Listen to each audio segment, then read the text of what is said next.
Hi, this is Ned Siegfried from Siegfried Jensen. As proud sponsors of BeliefCast, we hope you are inspired by Todd's weekly podcasts, which contain so many courageous stories of recovery and personal growth. Remember, it's not what happened in the past that matters, it's what happens in the future. We invite you all to work hard and be optimistic about your future. Enjoy today's podcast. Here we are again, everyone. This is Todd Sylvester with the Todd Inspires BeliefCast. Thank you for tuning in once again. I appreciate all your support. This has been fantastic. We are doing really amazing things, but it's because of you. So thank you so much. I need to give a shout out to our sponsors: Thread Wallets, Siegfried Jensen, Wasatch Recovery, Mountain View Spine and Orthopedics, Living Recovery Interventions, and a few of you silent sponsors. I want to thank you too for, helping support this, and you know who you are. The music that you're going to hear at the beginning and the end of this is by Paul Cardall, a really good friend of mine now, and I'm just grateful for him. And I'm just excited. Today's a little different podcast that we're going to do here today. I've got my long life friends with me today, people that I love so much, and they're my best friends, and we've been friends for decades now, and here we all are, and we're going to talk about some crazy things today. We're going to talk about life lessons. We're going to talk about funny things, just friendship and that kind of fun thing. And so I'm going to introduce everyone. We have Scott Forbes, Drew Tovey, Mike Pratt. He goes by Sean. I don't know why. That's another story, but I'm never calling him Sean. And then we have Dean Thompson, and these guys are amazing people. And we're just going to talk today and have a good conversation. I think you guys will love this. And so, Scott, maybe we start with you. Tell us just a little bit about you. Sly, thank you for having us. This is going to be a lot of fun today. I think we're in for some good laughs. My name is Scott Forbes, father of two, now five, with my wife, Stacy. Our kids range from 32 to 17. And I own a dog treat company, bullyboypets.com. We're already in trouble here. We're already in trouble. I've known Sly for 40 plus years, and we have a lot of fun history that goes way back. And the group of guys here today are very special to me. They are my brothers, and I think we're going to have a lot of fun today. So, Tove, to you. My name is Drew Tovey. I have father to two sons, 29 and 25, Tanner and Tyler. Yeah. Grandfather to a 2.5-year-old, Tatum. Nice. I work in landscape business, own my own landscaping company called Turfworks. There's no turfworks.com. But do you have a .net? No, .net, .org, .nothing. Anyway, Sly, thanks for having us here. This should be a lot of fun. Yeah. Somebody just bought that, by the way. Someone's probably right now. Have fun with it. Yeah, have fun with it. Take all the residentials you can get. Okay. Sean Michael Pratt, as Todd said earlier. We'll get into that, I'm sure, when we're talking. I am a father of 3 daughters. Mine range from 35 to 13. Yes, wow, you heard dude. That. Yeah, twins, right? Twins, 2 13-year-olds that are keeping me young. I work at a startup company in nutraceuticals, and I don't have any plugs for that. So, but we've all been friends for, more years than I think I want to mention. Over 40 now. But, this will be fun. We see each other probably not enough these days. Right. But enough that, we keep in there. So I'll keep it going. So here's Dino. Hi, Todd. Thanks for having us. Yeah, you bet, man. I'm married to my wonderful wife, Paula. No kids. Work for a company called Hood Packaging and live here in Salt Lake City, Utah. And I'm just happy to be here today amongst my friends. And you've been at Hood for how long? Almost 25 years now. Jeez. That's amazing. Seriously. Truly amazing. Well, here we are, guys. It's funny, like you guys got all quiet all of a sudden. It's funny when you turn on the mics, everyone's like, "Oh boy," right? A little different. Again, we're just here having a conversation. We're just having fun. Thanks for being here. So we've been through a lot, but let's talk a little bit about growing up together. We have some crazy stories. We were just talking. I was just, reminded by Dean when we were walking home from junior high one day, and Dean's walking in the snow with no shoes or socks on, bare feet, and didn't know anything different. He was the happiest person I've ever seen, just skipping around. And some lady pulls up, rolls down her window, and says, "Hey, Sonny, put on your shoes." And he's like, "Shut up, old lady." And he just keeps going, and that was just Dean. I mean, I think you showed up to baseball tryouts with no cleats on, no socks, no nothing. No glove. No glove. Gets up to bat. And we have this fly in our room that is going to join us here today. But funny, I mean, that's just one of 1,000 stories that I remember of you, Dean. No, I did just kind of enjoy myself and just took it moment by moment and day by day, and just enjoyed growing up with all you guys. I mean, it was always just a pleasure to play baseball, basketball, football. I mean, it seems like we were always together and always traveling together and always in sports together, and just hanging out and having fun, and loving my childhood. Yeah. Yep. And Dean's unique, right? Wouldn't you guys agree? A lot of sliced green peppers in a sandwich bag. That's right, the green peppers. Walking around. I'd like to mention that Dean does have shoes on today. Oh, that's true. That is a step up. I think that it's amazing how Dean's transformation from when the multicolored hair, fruit basket earring, start off of college to being the first one of us to graduate college, get his life in order, and Dean, I mean, you've been the bedrock for so much of us. Another backstory. Dean bought a home in Sandy, Utah in the late 90s. And shortly thereafter, fell in love with his now wife, and they moved into the home she had in Sugar House, which left this home in Sandy, where his father lives, with some space available. And Dean provided that space to all of us for many, many years. The home became known as the Home for Wayward Husbands.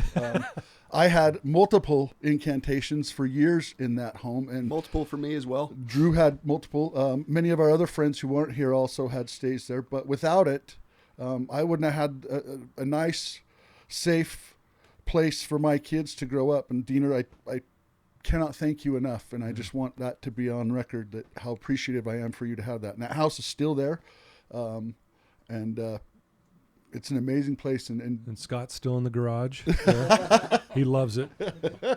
No, I moved on. Thank you. No. But well, and I want to point out too, because think about it. Every parent thought Dean's going to be this wayward person. He's going to, the guy has no discipline. He can't do this, that, and like you said, Scott, like you were the first one to get his degree. He got his life together. We're all trying to, hold on to his coattails. And I love it because Dean didn't care what people thought of him. And I think that's one of the things I love about you, Dean, is you didn't care. You just did you. And that was really inspiring. I was always I was a follower. I was nervous. I was always trying to be like someone. And Dean was just I'm doing whatever I want. I love that about you. And in fact, I'm going to park my Celica right in your front yard. Just leave it there to leak oil. Wow. Yeah. And no, thanks to you, Todd, because without you and your family, I spent a lot of time with you guys. You guys are family to me, and I'm not sure what I would have done when I got out of high school. I didn't really know what I wanted to do. I was just kind of thinking, I'd just start work, and life would work out, and I'd get going. And you decided to go to St. George and to go to Dixie College, and encourage me to maybe do the same thing, or we talked about it. Yeah. And last minute, I decided to do that and got an opportunity to go there and started going to school and realized that it was where I wanted to be and kind of what I wanted to start doing. And so thanks to you and your family, for giving me some guidance and getting me going in a good direction. And it's funny, once you get going, things seem to work out. Where did you finish school? University of Utah. Go Utes! Yeah, nice plug there. Well, and you had great support from your dad and your mom. Yeah, no, I mean, went down there. Also had great support from my family and from all my friends. I mean, really, why I'm here today is because I do love my friends and love talking about all this stuff, and just really appreciate all the time we've had together, and we'll hope to continue to have together. A Ritz cracker was never safe down in St. George. Yeah, that Drew threw out the Celica parked in my front yard for about a week and a half, and the story behind that is my front yard was a bunch of rocks, and Dean being Dean didn't care. He comes in going 40 miles an hour and locks it up in my front yard with his Celica, and kind of embeds his wheels into the rocks, and it's right there dead center in the front yard, and then he couldn't start it. It's leaking oil. It's like, and we had to leave it there. We couldn't get it out. We couldn't push it. We couldn't anything. So we leave it there, and my dad comes home, and he's like, "What happened?" I'm like, "I'm sorry." First of all, it's in the front yard, in the middle of the yard, and my dad's just like shaking his head because he knows Dean, and Dean's been around in our house a lot. He was one of the kids actually, and anyway, so he's like, "Tell Dean to get this piece of shit out of here." I'm like, "Oh yeah, we're working on it, right?" And here we are a week and a half later, and it's still parked in the front yard. And my dad, you know what? Hey, you can drink, you can get a 2.1 GPA, you can party till 3 a.m, do all these things, everything's fine, but you park in the driveway the wrong way or the yard, he loses his cool. He comes home one day and he just loses it. He's like, if Dean doesn't come up here and get this piece of and just goes off. And it was one of the funniest things I've ever seen. And Dean just being Dean, it just never fazed him. He's like, well, I'll get there, Todd. We'll figure it out. I'm like, Dean, I'm gonna get killed. Come get this. Talk about your dad's reaction to the table that Justin and I broke. Oh yeah, that's another funny story, right? There was a visual for that. Yeah. So again, this was back in the partying days for me. I was going to school at Dixie. Dean was down there, and Pratt was down at Cedar City. And Cross and I were also at SU, and they were also down there as well. Anyway, so we come home for a weekend because my parents were going to be out of town. So we throw this raging party, and and I don't want to get busted throwing this party, so I throw everything in my parents' room that has a lock on it that will break. So we throw everything in there. You guys helped me do that. And we left out one really piece of crap coffee table.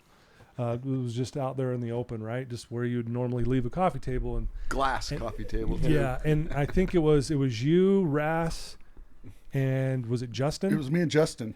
Yeah, just you and Justin? Yeah. And two big boys decide to sit on this coffee table, right? Well, eventually this thing just collapses under the weight of these two big guys, and I'm sitting there, oh great, what am I going to do? So we get rid of the evidence, but I don't have a new coffee table to replace it. So anyway, we have this party, we clean the house up, we put everything back where it is. It's the cleanest the house has ever been, right? And my dad comes home from his trip, and that goes on for like a couple weeks. The coffee table's gone, and my dad doesn't even notice. And I'm thinking, got away with it. We're good, right?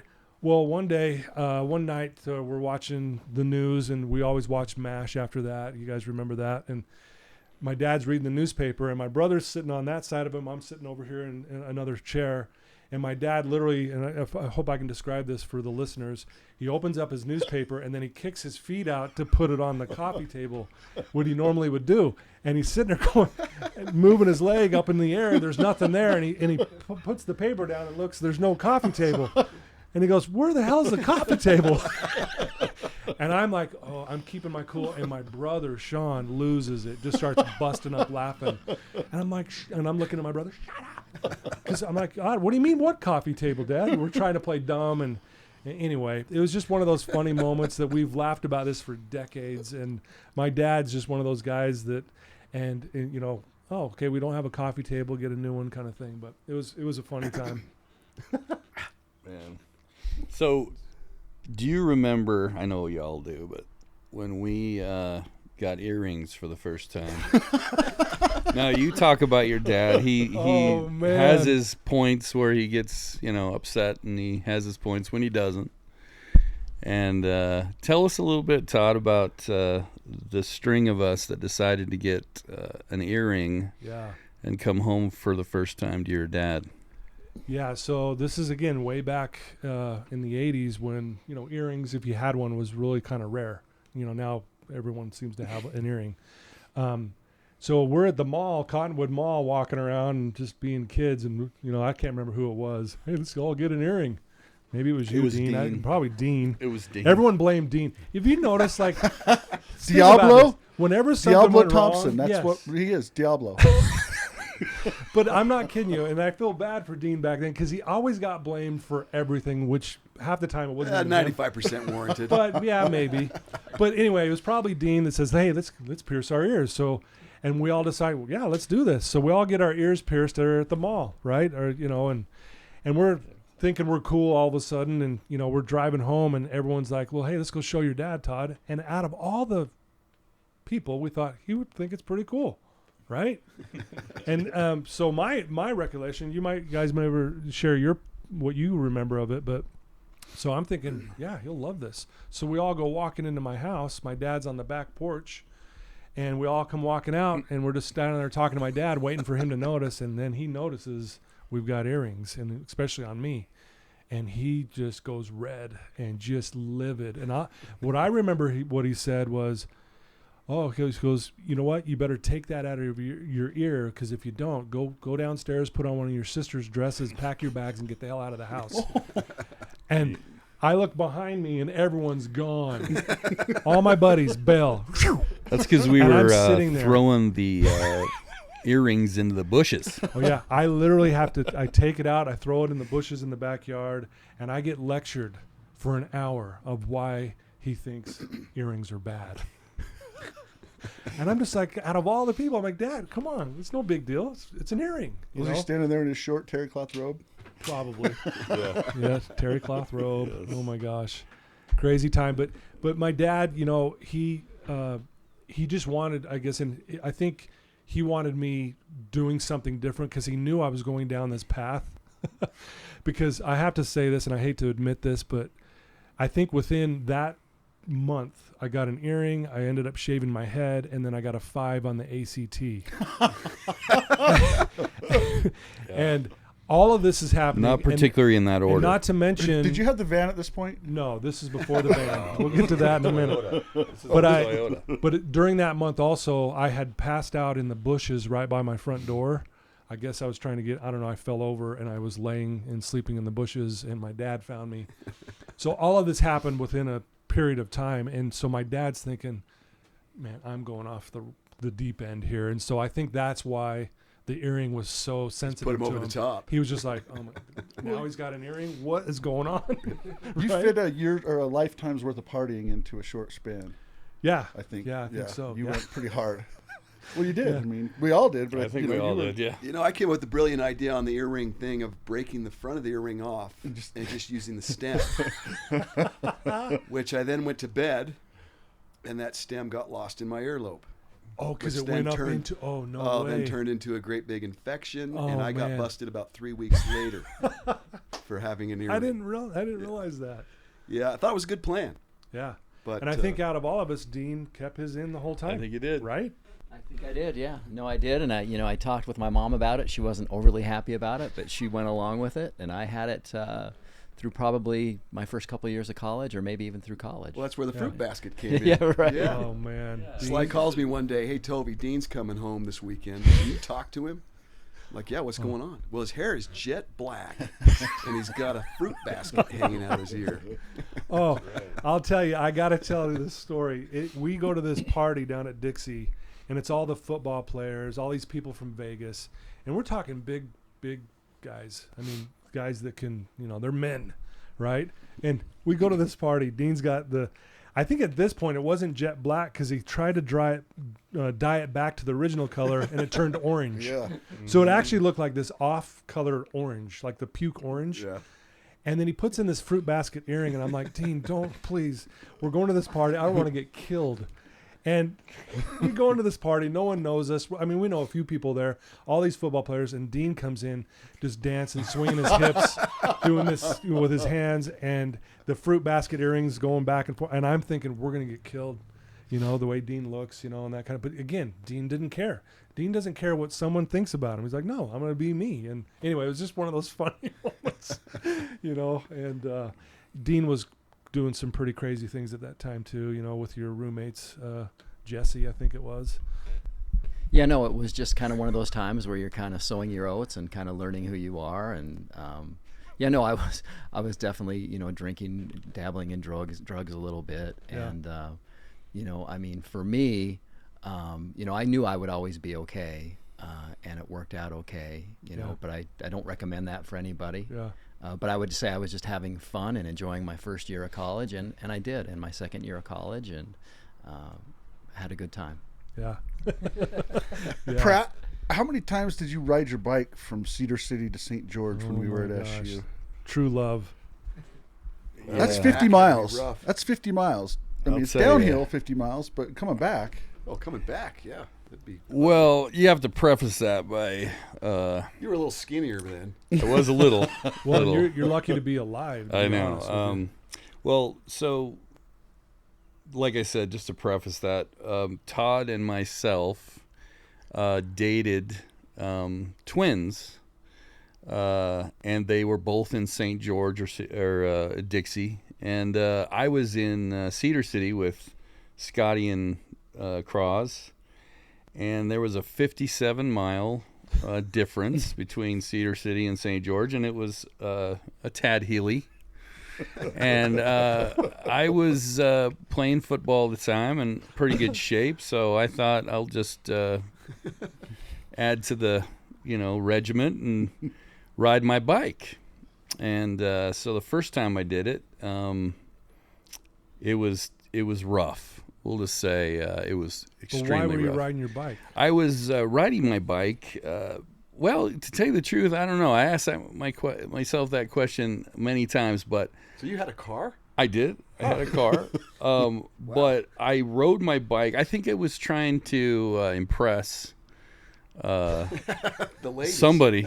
And what were you riding, like a 1987 Huffy? No, I had a road bike. 10-speed. It was. a I had a 10-speed road bike, but if anyone out there 1987 has technology. ridden bikes, which some of us are very good at nowadays, but it's an extreme sport in that vein. Anyway, I was trying to get also to a softball game that all these MFers were playing, and they wanted me to play in, so I show up on a bike and my legs are jello. Oh yeah, he couldn't even walk.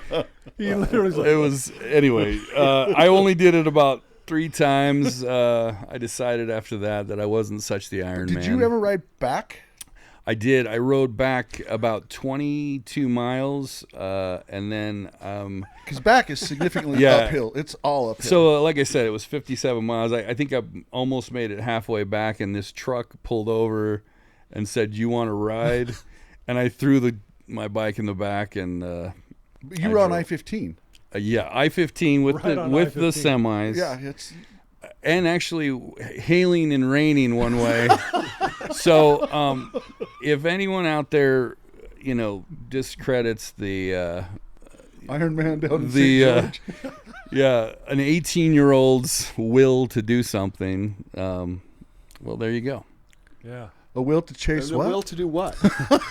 It was a will to see my girlfriend at He the was time. whooped. Yeah, Totally whooped. and Totally whooped. I was, to tell you the truth, it was just to see Todd. Yeah, that's true. Thank you. That makes me feel good. Yeah, it was. We had a special little thing there. I don't really know if the girls had more to do with it than the fact that we were such good friends that had girlfriends that were twins. I don't know. Yeah. Weird, but no, that was an interesting time for sure. Yeah, For sure. for sure. Hey, let's talk a little bit. I was the reason I'm bringing this up because I was talking to my father about this just a couple months ago. We as a group decided to go to San Diego for our senior trip, And as we walk down this memory lane, there's a couple things about Dean Thompson, Diablo, that are always going to be in my mind. We don't need the roof to the Jeep. The Celica that's stuck in Todd's yard, and this Jeep that Dean got that forever will be ingrained in my memory. Totally. But us tandemly going to San Diego with Dean in his Jeep with no top, and friends hanging out the back of the Jeep. But anyone want to add to that? From Salt Lake, though. You're leaving from Salt Lake. From Salt Lake, straight through. It was our graduation trip. Yeah. Yeah, straight through. And Dean's like, hey, it's going to be warm. It's going to be really warm, you know? And Dean shows up without the top. And I think all of us were like, yeah, it's going to be hot enough. It's fine. Oh, I questioned it. Oh, I you was did? the one that questioned it. 'Cause then 20 minutes in, when Dean wanted to trade cars, I'm like, nope. That's all you. You made that choice. And that car, or that Jeep, was rough riding, too. It wasn't smooth. Oh, remember Zach on the way home through Death Valley? He was just like a scab. Oh, God, he was like a scab. And you had to drive like this. Yeah, the wheel was like... almost like drifting the whole time. Yeah. And I just remember Zach on the way back too. We stopped for gas, and Zach was asking everybody, "Do you have some mentholatum?" because his lips were so chapped.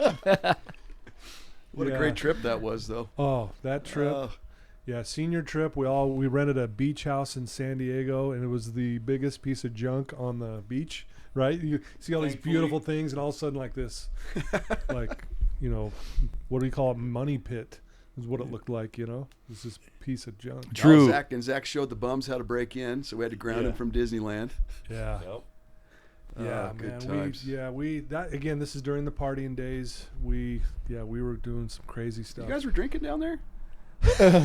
Just a little. So what do you mean, you I wasn't guys? on that trip. Reese and I went to Hawaii, but I know there was a special purchase you made that was a great story also. In Tijuana. Necklaces. Oh, yeah. Tijuana. Tijuana. Tijuana. Yes. Yeah, Todd- we went to Todd- Tijuana on a day. Sly was so excited to get a necklace, silver necklace. And as soon as we get to Tijuana, he just like bails. And the rest of us are in another area, and we're going to get a necklace as well. And we buy a necklace, you know, the guy starts at like $30 or whatever it was. And, you know, Dean and I and Russell. And anyway, we buy these necklaces and talk the guy down to like $10. And Sly finds us about 20 minutes later just giddy as all could be because he talked this guy from $80 to $40. And the next morning, his neck is just solid green. And it was the only one that turned green. Yeah, we got in the It's ocean hilarious. that day, and just like this green dripping stuff off my neck. I'm like, what is this? And that means it's fake. I'm like, what? Yeah, I thought that was a nice purchase. It was a good purchase. Yeah, we Got half price. Yeah, we got a few other purchases down there too. Yes, we Remember. did. Yes, we did. I think some steroids were Yeah, purchased. the Oh, really? aspirin Oh, yeah. steroids. Purchased Yes. those in Tijuana. Is that where Zach had to declare his citizenship? Yeah. And was Yes. very We almost confused? lost He's Zach. looking in his pocket. I don't know where I put it. Remember that? Like, Yep. I think it was Dean. Like, hey, no, you're Zach, a you're US American. You're American. Oh, American. Or when Zach would just pull his money out from the inside, it was just all that in a big, big wad, wad. and he had to like take it all He's like, apart. Yeah. Oh my gosh. Yeah. Good times. Yeah, that was crazy. Fun trip. Yeah, those steroids. Hey, how about Pratt in the bar down there in Tijuana when he was dancing with the? Oh yeah. she was a little the rough. Meth addicts. She was a They little were rough. they were rough. Hey, I did that to save all you guys. Well, remember the guy with one arm was like, "Hey guys, over here."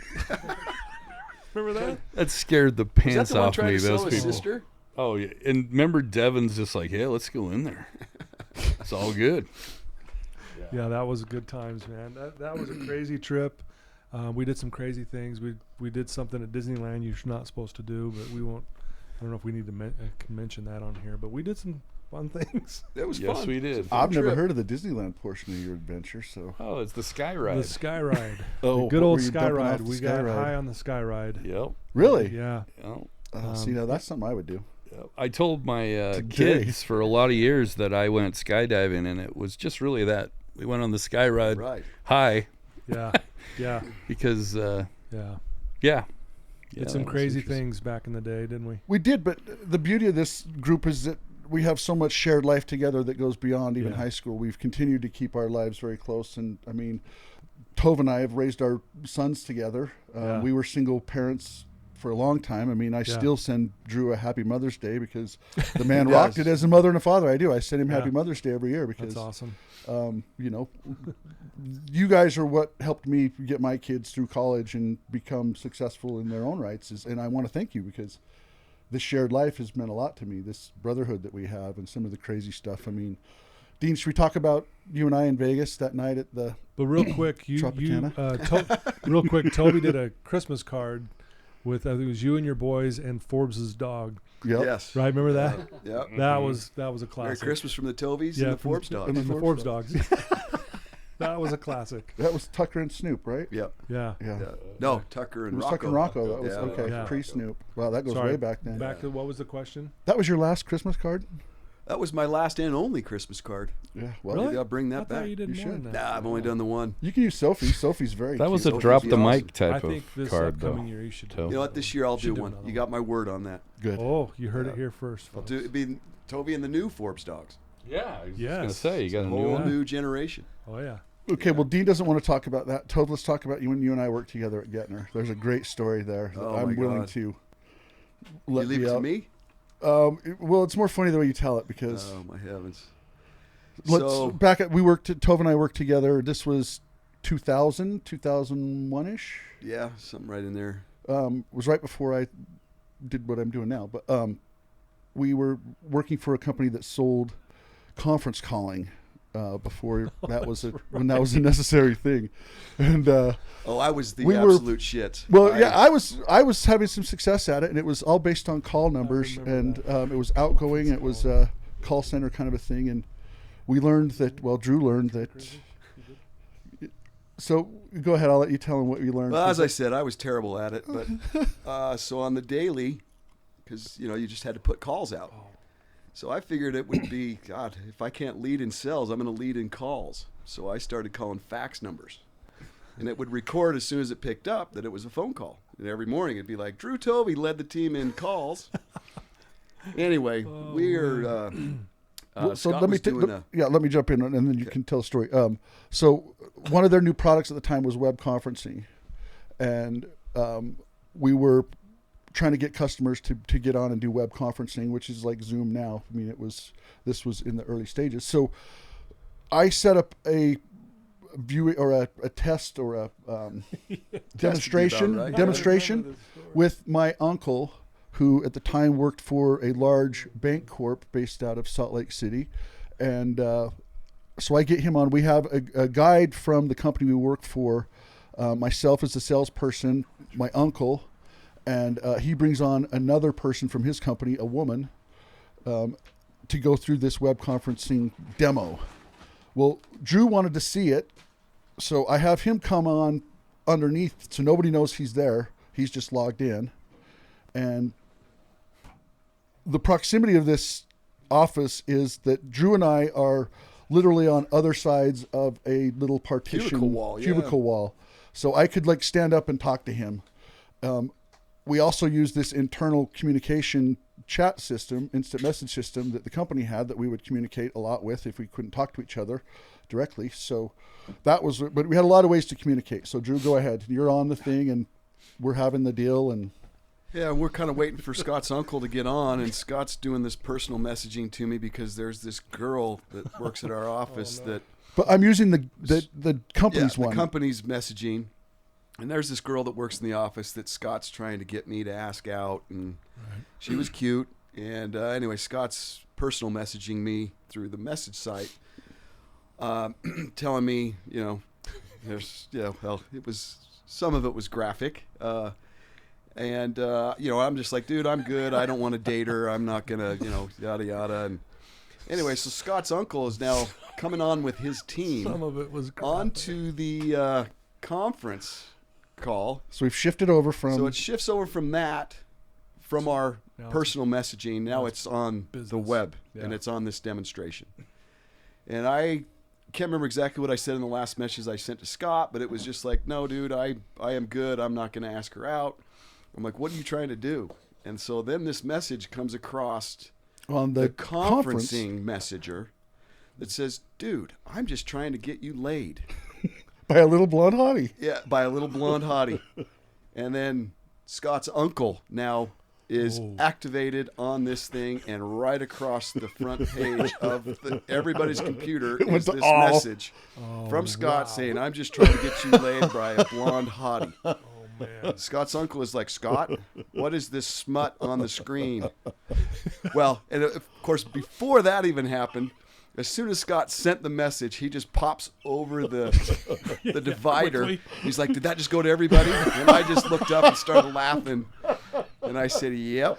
Oh man. And then his uncle's like, Scott, what is this smut on the screen? Wow. Scott's like, that wasn't meant for you.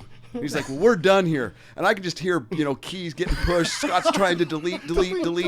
And his uncle hangs up, takes his team off. And within Gettner, we have, there's, I can't remember her name, that was Shelley. Shelley is at the controls of everything on this thing. And Scott just, grabs me and he's like, you got to come with me. You got to come with me to explain this. And we walk into Shelley's office, and she is already just in hysterics, Yeah, just I bet. laughing. And she's like, Scott, that's not the first time this has happened. So Yeah. she squelched it. Yeah, because I thought I was going to get fired for sure. I Oh mean, yeah. I thought my it's uncle hilarious. would. How long Because is my uncle was my mentor. I mean, this is somebody who I have the utmost respect for. And to this day, we laugh about this now. But I'm glad you bring it up, though. That's Now. hilarious. Yeah, but That is I mean, hilarious. so yeah, we've just, again, that's part of the shared life, this Yeah. brotherhood that we've had, that we've gone through. Oh, Do you know? yeah. Yeah, I remember one time my parents came home. Dean was there in my house by himself, cooking pancakes, and he's in the kitchen just flipping pancakes. And here comes my mom home early from work. Hey, what are you doing? I think Todd's on his way. I'm not sure where he's at, but he's on his way. And anyway, it was just funny moments like that. Again, Dean just being Dean, good times. I'll add to this the kind of the message. I think the theme a little bit. We all have done some crazy stuff, but we were fortunate to have each other to actually look out for each other, to lean on. I remember throughout, since we were 11, 12, we were always, I remember when Scotty was having problems, everyone rallies to Scotty. And when Dean's having problems, nobody rallies to him because he didn't care. No. But, I remember getting a call from everybody saying, Todd's out of control. And we held our butts down to Dixie, and Yep. I pulled him out of a party, and I almost punched him and said, what are you doing? And he looked at me like, I don't know what you're talking about. But I think all of us I think everybody in life has their ups and downs. They're experimenting through what Dean calls trying to figure out what he wants to do. But we had each other. And I think if the theme of this is we're here because we had each other. If we 100%, didn't, I don't know where we would be For sure. in reality. Yeah, 100%. Yeah, and it really takes a village. So, I mean, we all support each other, but, we had really good parents for the most part, too, that Yeah. would help any of us out. And, Yeah. we could go to any house, and share most experiences and get advice or feedback or get a little direction. And so we had a lot of fun, but there were always people there to help us kind of become who we are today. Yeah. Yeah. Well, my parents would consider all of you their kids. I mean, all of you. Seriously, like to this day. Like, honestly, like my dad is like, he just feels like he's part of the friend group. He just loves you guys. And it's just cool to watch that we've had that connectedness, which a lot of people don't get. And it's unfortunate. But man, we have a group of friends, and there's more friends than just us. But we're so tight, and it's awesome to have that support, like you're saying. Very fortunate. My siblings comment on it all the time. Yeah. Because they don't have that with Yep. friends from, Oh yeah. some of us go back to kindergarten together and, in grade school and YBA basketball and, and here we are 40 plus years later. Yeah. And Some of us still playing softball together. softball together, fantasy football together, holiday lunches, dinners, that kind of stuff. Football games. And it's phenomenal. Yeah, it is phenomenal. Well, I want to say something. So, I years ago pulled myself away from the friend group just because I was a mess. Many of you don't know, like I didn't share like, hey, I'm a mess, that kind of thing. But I was going through a tough time and had something that happened that kind of changed the course of my life. And it really was a time in my life when I was really struggling. Back then I think we all did it. We put on a mask that everything's good, and I was, but behind the scenes I was really, really struggling. And, but you guys, I just want to thank you for, even though I did that, you guys respected what I did. You guys supported it. I mean, some of you gave me Dean gave me kind of a hard time on it. But he did. Just being honest. But it wasn't in a. It's More just jabs. Dean being Yeah. Dean. Just some. He just. Yeah. But that's Dean, and I love Dean for that. But this was late teens. well, yeah, this was 22. I was 22. Yeah. 22 years. I mean, we're 53, Well, but 54. to make change, you got Yeah. to separate. Tov's 55. Well, I just 54. knew that I had to. The last time I drank was at Pratt's birthday party when your girlfriend threw a big rager, and I thought, I stole her bottle opener. remember I that? still have it. And I'm not kidding you. I go Still to have that oh my party, gosh. and I'm thinking I'm going to stay Yeah. 10 minutes. He's my best friend. Kind of, I'm going to go show support. I'm not going to drink, and I end up drinking a case of beer that night, and I just get hammered. And it wasn't because I didn't want to be with you guys. It was just more of, I knew if I was going to try to get past this, that I had to separate. Yeah. But I just want you guys to know, I know that you guys respected that. You guys, we've been friends. You guys have been very supportive, that kind of thing. I don't know if I've ever told you to your faces, but that meant a lot to me. I did some things I wasn't happy about. And anyway, grateful for you guys. Todd, you so never much. really separated, dude. Well, I know that, but I mean, I didn't go. Step you guys, back. I took a step back. Yeah. You were always I with just us, had man. to, and I know that, but it was hard. I'm going to be totally honest with. Harder than stopping drinking and partying was stepping away from you guys. That was brutal. I was watching blockbuster movies with my mom on a Friday night, and I'm just going, "This is my life." Yeah. It was brutal, but it's something I had to do, and I'm glad I did it. But I'm just grateful for you guys for sticking with me and not giving up on me and letting me still be a part of everything that you guys do. And No, absolutely, I buddy. just Love want you, you to know brother. Yeah. And every time, I don't know, just it feels like we're back with me and you and Steve Brownlee, and I don't remember what class we had together, but yeah. you know what I mean? I Yep. mean, Yeah. that bond, that kinship is just Yeah. there. So time separation, I don't think has taken a toll, which is awesome because I don't know, you guys are amazing men. This is an amazing group of men, and Well, I it know just we're shows sitting how here. deep the friendship is. Yeah. We can take a step back, or we go through different things, and we're still As there. soon as you're back together, you're right back to where you were. Yeah. And that's how it is, and that's how Yeah. with a lot of people. I don't see Zach Jones as much Yeah. for the last several years as I used to, but when I do, it's like we're right. It's like right back like where we you were. never missed a day. Yeah. And there's a lot of examples of that. Unfortunately, Chris Kimball's no longer with us. But the same thing with Chris. I'd go a while without seeing him, and then it would just pick up right where we were. Yeah. So we've lost a few friends: Chris Kimball, Mark Yeah. Shank. Yeah. Dave Brogue. Yeah. Sorry, but we've Yeah. lost some good ones, man. It's Yes, been we tough have. to watch, to go through all that. Yeah. And I'm glad you brought up Chris, because I do want to talk about that, because that's a fresh, Very fresh. very fresh. We lost Chris. Chris took his own life 6 weeks ago. 6 weeks ago, and he was older than us by a year, but he was part of this group. I coached football with Chris for a long, long time, and I don't know how to process that part yet. I do want to say suicide prevention, 800-273-8255. Thank you. Katie Babbs talks about that every day on Turbo Yeah. on XM that I listen to at the gym. So 800-273-8255 if you're ever in trouble. I know that there's Thanks, people that can Scooter. help. But how are you feeling about that? How are you guys processing that? I'm still processing Chris. Chris took his life 2 days after my father died, and I kind of had to compartmentalize that for a while, and I think I've still kind of compartmentalized it.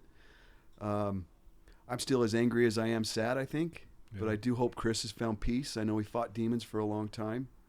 I've never been in that headspace to that level, so I don't understand it. And but I guess if I'm going to be honest with you, I still am as angry as I am sad. I love Chris with all my heart. He was one of the most likable guys there ever was, and I think his dad, from what I understand, I wasn't able to attend his service, but from what I understand, his dad just said, Chris loved everybody, and everybody loved Chris, but Chris didn't love himself enough to beat the demons that he was fighting. And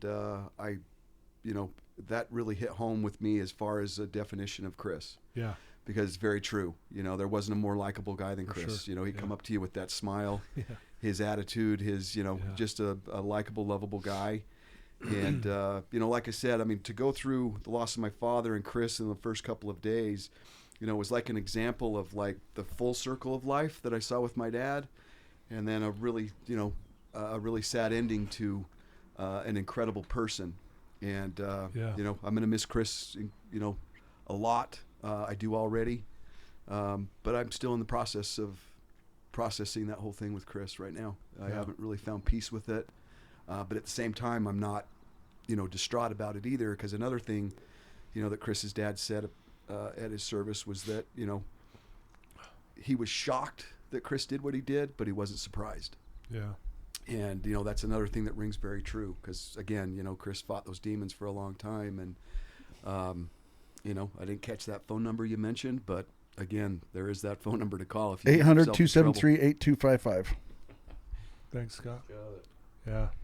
Thinking about Chris, I had to stop and reflect on who else we know might be having problems. In fact, I had a little conversation with Dean about, it just made me think, we're here for each other. Are we missing something? Is somebody out there hurting that we're not doing our job? Well, that's interesting because I've thought about that with Chris a lot. And, the day before Chris took his life, I called him 5 times. He never answered. And then I, shot him a text Sunday evening and let him know that my father had passed and wanted to let him know. And I wanted Chris to let his father know because Chris's dad and my dad were very close. And about an hour later, Chris texted me back, but all it said was, "Sorry, Drew." And I'm not sure if that was sorry that my dad passed or if he was sorry about what he was about to do. Wow.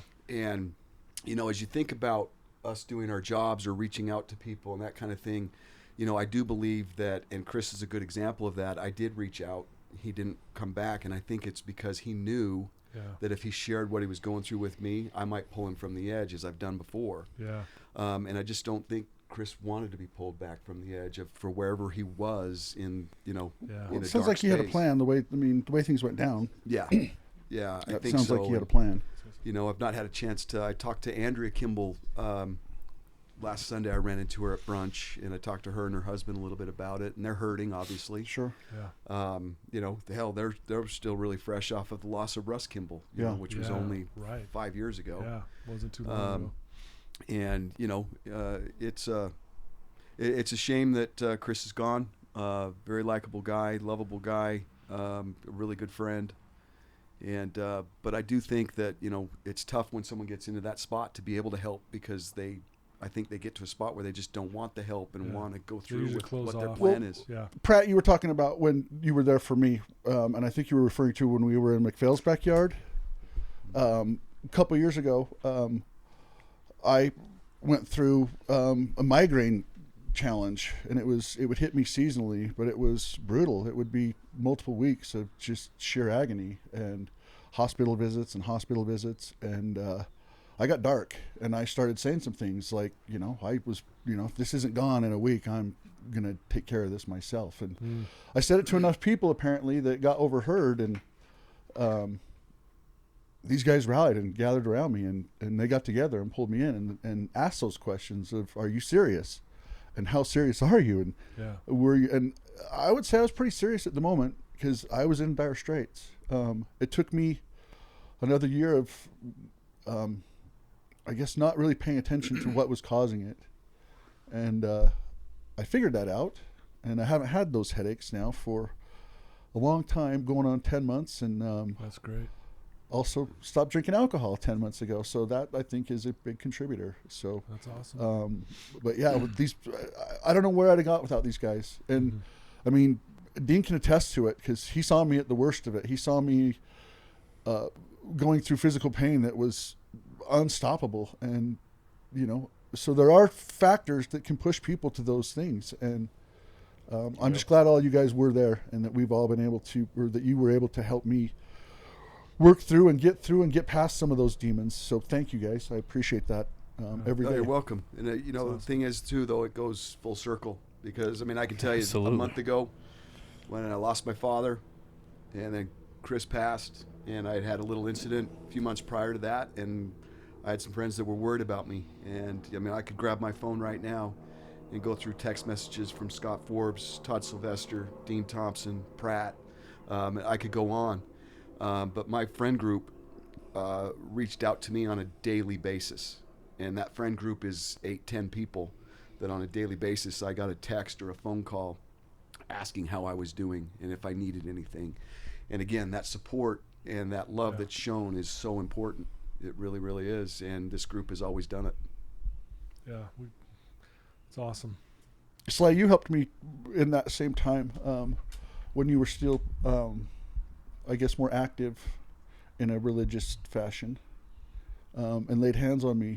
And that did provide a lot of help. And I thank you for that. And that was more the reach out, just the one-to-one time, because I was going through a rough time then. And, you know, it took me a few times to figure out what pathway works for me and what doesn't. Yeah. And that day you spent and the time you took, I do appreciate it, because, Absolutely.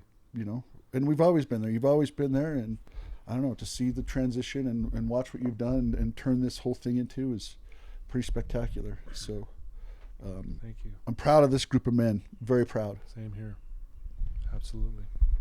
You know, and I would just say, Todd, you know, I've always been in your court, and I've always been impressed with what you've done with your life, and, you know, raising your family to, you know, transitioning into, you know, life coaching and to what you're doing now. And, you know, I look at what you do and I think it's very valuable to everybody. And I'm just, and I have been for a long time, really impressed with you and what you do, and just want you to continue doing it, because it's good to see people doing good out there. Yeah.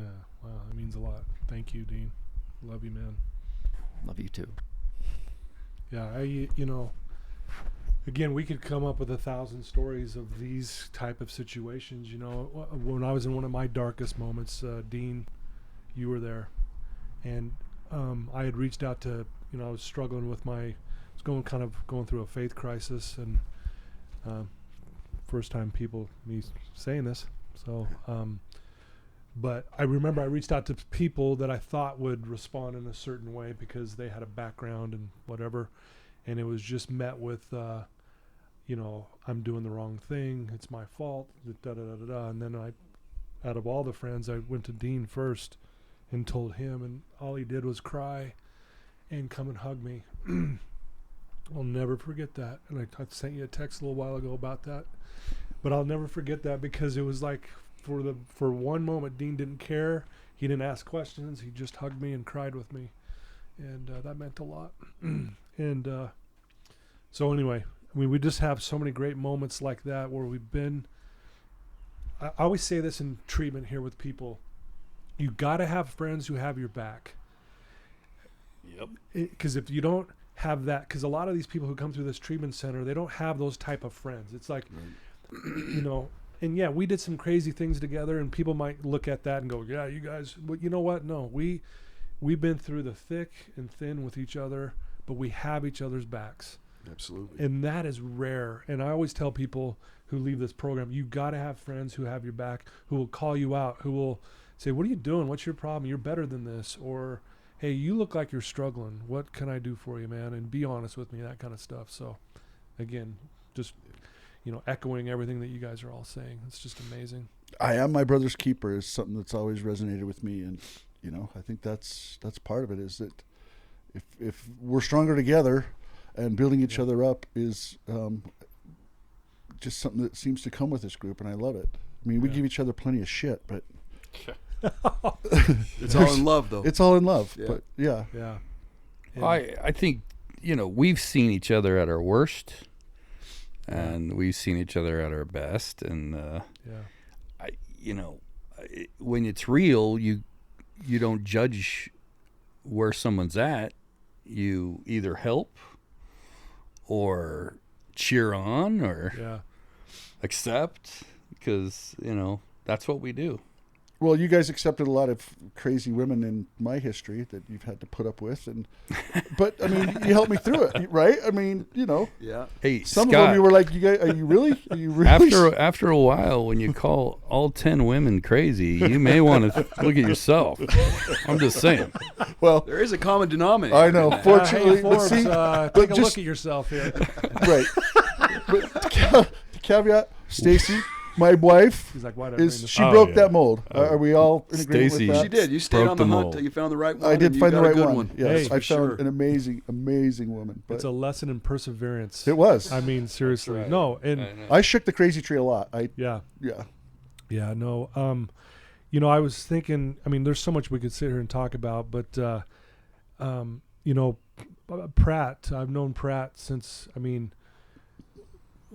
elementary school. We played on YBA teams together. We played actually against Dean. Yeah, it's Celtics. And Dean was the dude that was just dominating everybody, But Pratt and I were always on the same YBA basketball team, and we'd have sleepovers.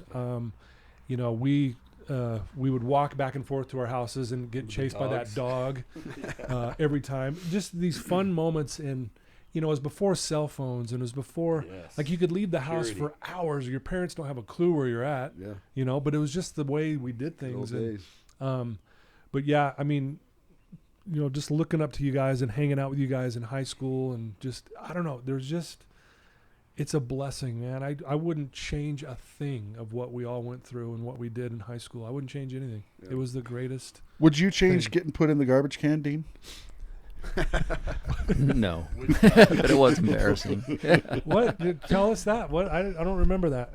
Go ahead. What? What's that? We were messing around the hallway at lunch up at Brighton. You remember where the candy machines were, and then it Yeah. went to that ramp. Yeah, the ramp down. And yeah. Dean was Sloped already hallway.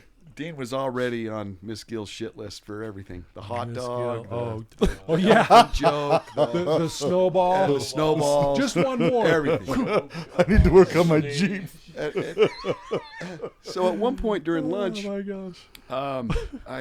Ed McDaniel, Rich Saunders, myself, and Pratt was there. Were you there, Scott? For it? Uh-huh. Coons was there, I think. Coons, and I don't know exactly whose idea it was, but Dean gets picked up and put into this metal garbage can with his arms down in it, and then we creased the top of the garbage can together so Dean is completely stuck. I don't remember that. And then about 4 of us take him all the way down that hallway, just running, Launch him. and launch him down the ramp.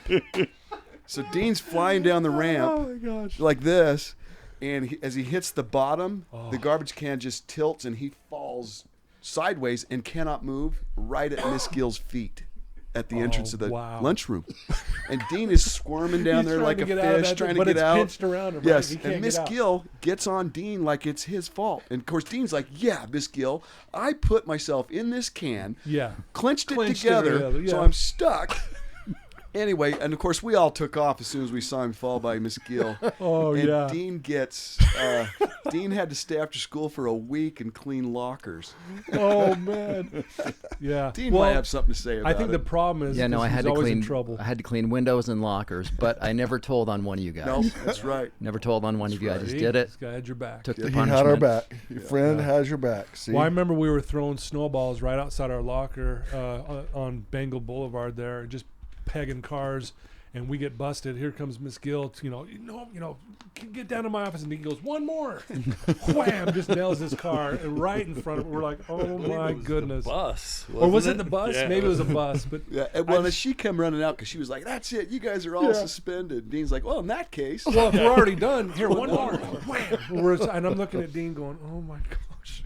You know, and I just remember being in the office, and one by one, everybody was kind of talking, and they gave their story, and then they got to go back to class. And at the end of it, I took the heat for everybody and got a week away from school to work on my Celica. Yeah, well, I think you said that to her, and you're like, I don't care. I need the time off anyway to work on my car.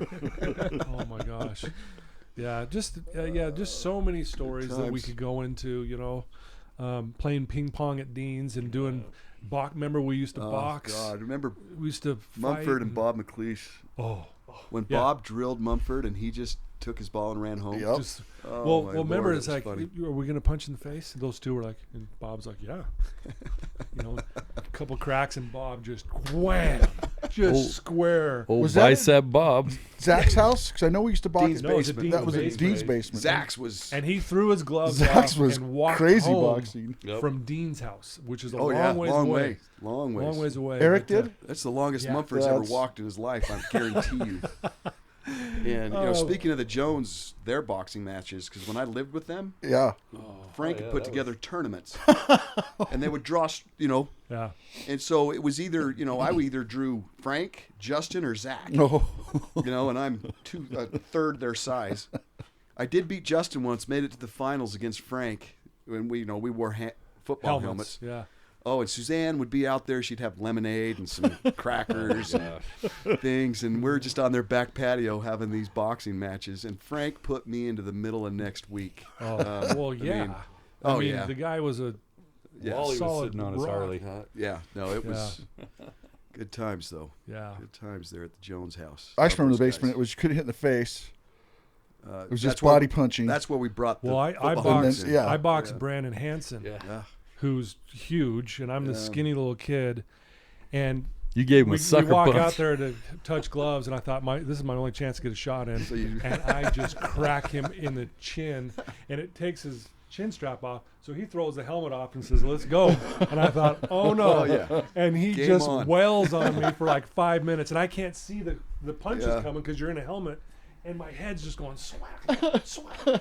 You know? Oh man, it was crazy. Well, I'll tell you, you know, now that you talk about these boxing matches we had, it has to, you know, my thoughts go towards the black eye fights Yes. we had, Black eye fights. Black which is eye another fights. crazy thing. Oh, God, And don't That was at remind me of that Hunter's Woods place. I we remember did it at we did Hunter's him there. Woods, and You were at that one at the Yeah. Hunter's Yeah. Woods. Yeah. in fact, Oh, yeah. Wasn't I didn't- Shank there too? Yeah, Shank was there. drew Rasmussen. Was Shank it was drew Cameron Rasmussen, Peterson in one of those? cracked him. Yep. Shank He just was. and I drew Cameron. Yep. And that's Cameron where took a Dennis hit shot. him in the top Yes, of the eye, and it and split split his wide eye Wide open. Remember, I had Wilstead, and everyone's like, ready? Yeah. We're like, dude, And I just, unload. yeah. Yeah, we did some crazy That was Thanks, some man. dumb stuff. Well, I think maybe to kind of bring this full circle is maybe I can go around the room, starting with you, Scott. Just, you know, for those who are listening, obviously they're listening to our childhood, but there's a lot of great lessons. Maybe share just one thing that someone's listening right now that may be struggling or looking for a pick-me-up, that kind of thing. What would you tell them? I guess I heard something. There was a show, that Anna Delvey show, that was on Netflix, Yeah. or one of those, and there's a character in it that gets stung by her, and she makes a comment that I loved, and it was about being angry. And I guess if somebody's struggling, anger is usually a part of that struggle. Yeah. And what I'd like to say is that what I heard in this thing was, or what she said was something to the effect of, if you're angry, all you are is a character in someone else's story. And that really, really kind of stuck with Oh, me. wow. Yeah. I like that view of it Mhm. because that helps me a lot. So I've been trying to put that into practice a lot, and just be focused on, conscious of, wait a minute, am I now a character in someone else's story, or am I living my own truth? Yeah. So I love that. that's what I'd like to impart. No, Wasn't my own line, but it stuck with me. No, I love that. Toph? Tovey. What's the subject again? Sorry. See, guys, sorry. I knew Wisdom. this was going to 3 happen. minutes Impart in wisdom. Spanish. I feel like we're Go. back in Spanish class Oh, again. wisdom. What's your words of Where wisdom Pratt and I for got the a day, deep. Toph? We got to share this real fast.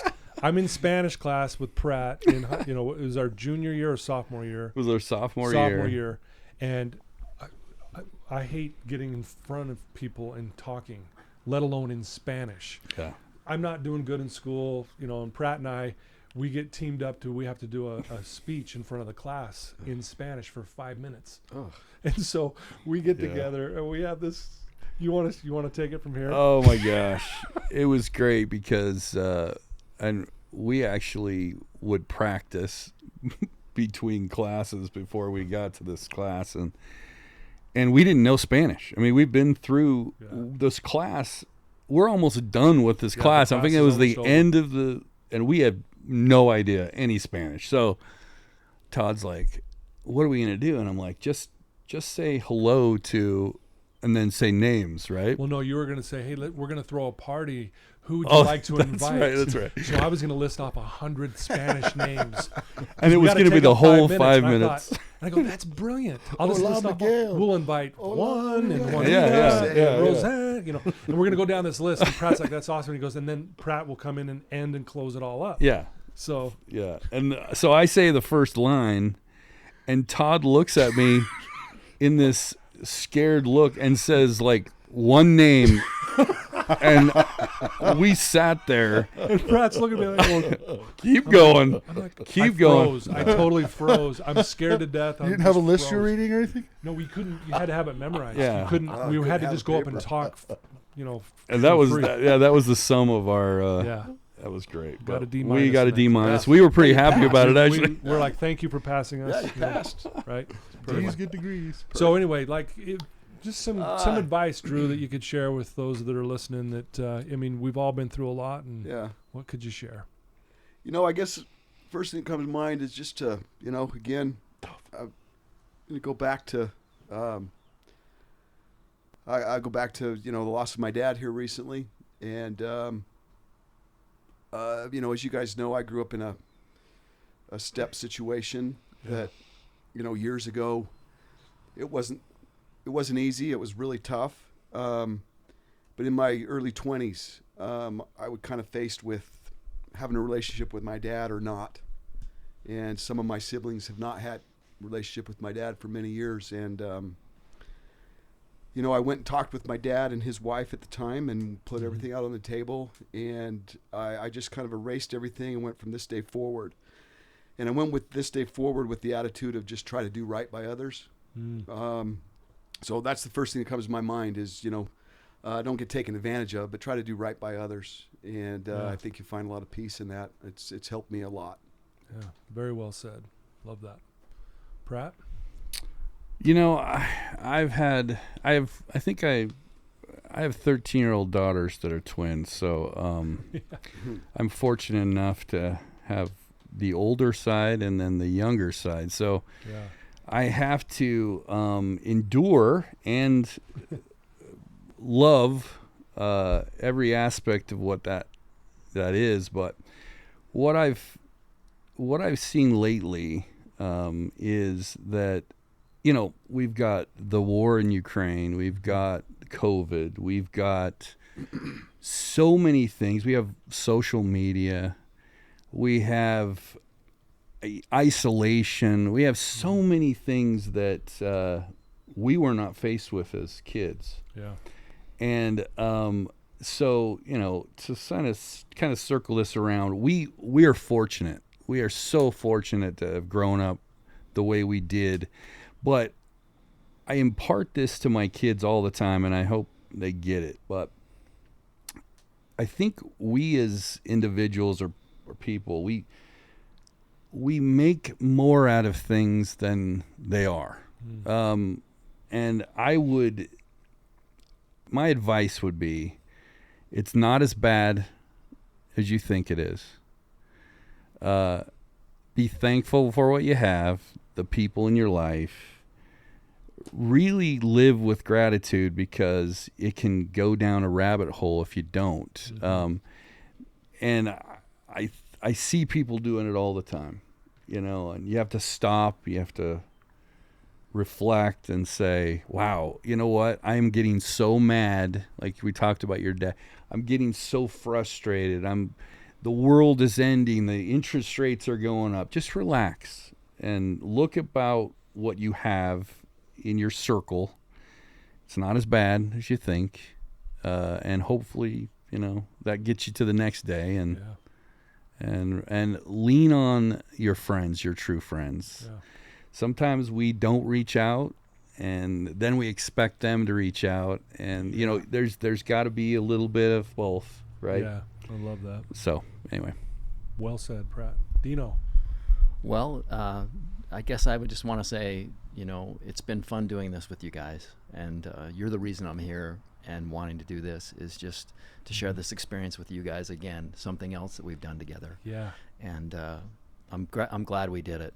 For me, I think we've all had our highs and our lows, but what I've learned is it's okay to be vulnerable and to reach out to people and to need help and to not try to fight through something yourself. And it's actually more courageous to reach out and ask for help than to not. Yeah. Wow.